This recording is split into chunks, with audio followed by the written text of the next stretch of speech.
நீ ஒருத்தம் வாங்குறதுனால உனக்கு கீழே இருக்கிற அத்தனை பேரும் வாங்குற.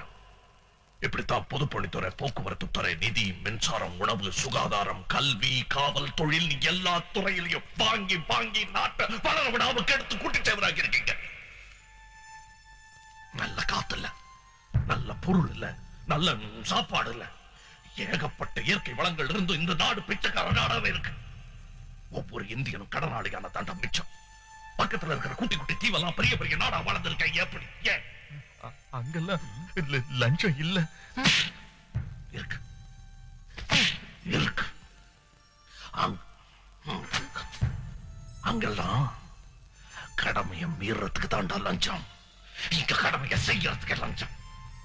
ரேஷன் கார்டுக்கு லஞ்சம், பிள்ளைங்களை ஸ்கூல்ல சேர்க்க லஞ்சம், ரயில்வே டிக்கெட்டுக்கு லஞ்சம், விவசாயிக்கு கடன் கொடுக்க லஞ்சம், பரப்புல இருந்து இறப்பு வரைக்கும், பிரசவாஸ்பத்திரியில இருந்து சுடுகாடு வரைக்கும் லஞ்சம் லஞ்சம் லஞ்சம் லஞ்சம். தேசிய ஒருமைப்பாடுங்கிறது இந்த நாட்டுல லஞ்சத்துல மட்டும்தான்டா இருக்கு.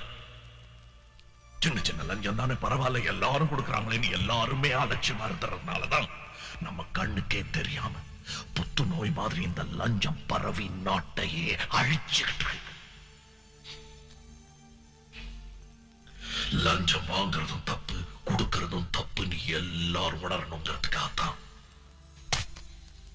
இந்த அடையாள கொலை.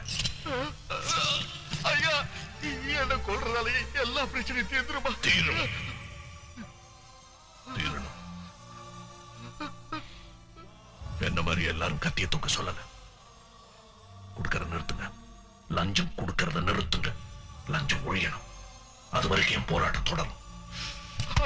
ஐயா, ஒரே ஒரு போன் கால் 499367 போட்டு கொடுங்க. 1 ஹவர்ல எவ்வளவு பணம் வேணாலும் கொண்டு வந்து தர சொல்றேன். ப்ளீஸ் என்ன விட்டுருங்க, தயவு செஞ்சு விட்டுருங்க. Please please.